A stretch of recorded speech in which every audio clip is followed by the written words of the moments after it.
Dalam satu cerita yang kita ikutin, entah itu di media hiburan apapun, tapi spesifiknya ya kalau ngomongin channel gue, tentu gue merujuknya seringkali ke anime sama manga, media perwibuan lah ya. Kita selalu punya suatu karakter di dalam. Karena ini biasanya punya perannya masing-masing di dalam cerita gitu, isinya gimana. Dan perannya itu biasanya dibagi dari yang terpenting sampai yang biasanya jadi pelengkap. Karakter yang penting banget itu biasanya main karakter, CMC, karakter utama, karena mayoritas cerita dari awal sampai akhir kita mengikuti perjalanan cerita dari ngikutin perjalanan CMC juga, perspektifnya dari situ. Nah, yang biasanya perannya lebih kecil dan penting gak pentingnya tergantung situasi cerita, ini ada karakter sampingan. Karakter sampingan ini biasanya jadi pelengkap di dalam cerita, dan seberapa pentingnya karakter sampingan juga bervariasi. Makanya di video kali ini mungkin udah saatnya kali gue nyinyirin karakter sampingan di anime sama manga itu gimana, dan mungkin nyelipin contoh tipis-tipis. Nah, karakter sampingan ini gue biasanya seringkali mikir jadi pelengkap suatu cerita. Lengkapnya ada yang penting banget, misalnya jadi bagian dari kelompok MC, jadi rival MC atau apalah, yang biasanya itu karakter sampingan yang penting banget buat progres cerita dan progres MC juga kan. Tapi ya kadang ada karakter sampingan yang biasanya sekadar ada buat bagian tertentu, abis itu hilang aja, dan role-nya dia cuma plot device yang sekadar ada aja biar ceritanya maju. Dan ini karakter sampingan yang dasarnya buat pelengkap yang pelengkap aja, atau bahasa kerennya canon fodder. Lu pada paham gak sih maksud gua? Tapi pokoknya secara garis besar mau gimana pun juga karakter sampingan yang penting banget buat CMC atau mungkin buat sekadar ada jadi pelengkap yang sekadar ada doang ya. Penting gak penting itu tergantung ceritanya juga butuh kayak gimana karakter sampingan ya kan. Karena karakter sampingan juga seringkali dibutuhkan buat cerita, buat CMC biar berkembang, tapi nggak menutup kemungkinan juga karakter sampingan ini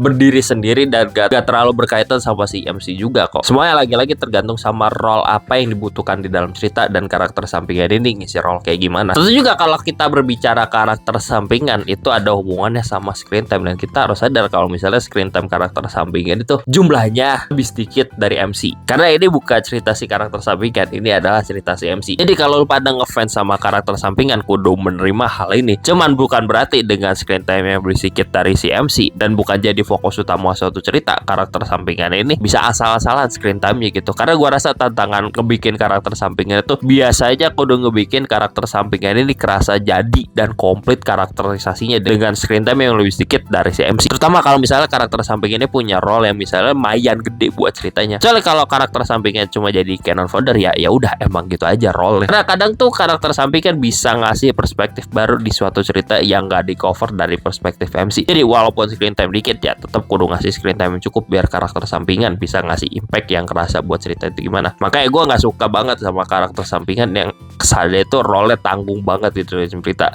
Kayak ada karakter sampingan yang dikenalkan, wah kelihatannya itu penting banget gitu loh pengenalannya, ternyata coba jadi sekadar lewat itu kayak gimana gitu, kayak gatel. Makanya masalah screen time karakter sampingan ini juga ada hubungannya sama seberapa banyak jumlah karakter sampingan yang ada di dalam cerita itu. Biasanya ada suatu cerita yang karakter sampingannya itu ramai banget, dan biasanya juga ada suatu cerita yang karakter sampingan itu ya nggak sebanyak itu. Pokoknya mau jumlah karakter sampingannya ramai atau sedikit, semuanya bisa bagus atau jelek tergantung eksekusinya gimana. Karena emang ada plus minusnya tersendiri. Kayak kalau suatu cerita punya karakter sampingan yang ramai, ya itu bisa memperluas cerita aja gitu. Tapi kalau nggak bisa handle banyak karakter sampingan, ya bisa aja cast karakter yang menarik, yang luas ini, yang banyak ini ya kebuang sia-sia. Kalau cast karakter sampingan sedikit, tentu bisa ngebikin cerita fokusnya ke MC gitu, jadi fokus banget. Tapi bisa aja ceritanya terasa terlalu sempit kalau nggak dieksekusi dengan benar. In the end, emang kalau misalnya screen time gini-gini tuh ya ujungnya eksekusinya gimana sih, sama kebutuhan ceritanya gimana, sama yang si bikin cerita itu. Dan nyinyiran terpenting lain ya, kita harus sadar kalau misalnya karakter sampingan itu nggak mungkin jadi MC, tapi tetap aja bisa jadi MC kalau misalnya ceritanya membutuhkan si karakter sampingan jadi MC. Kayak misalnya di After itu ada beberapa chapter atau episode yang fokusnya ke karakter sampingan, yang bikin karakter sampingan itu jadi MC di bagian cerita tertentu untuk sementara waktu. Tapi bukan berarti si karakter sampingan ini jadi MC seriesnya tiba-tiba. Dia cuma jadi MC di bagian tertentu aja buat kebutuhan cerita, buat ekspansi cerita udah. Tapi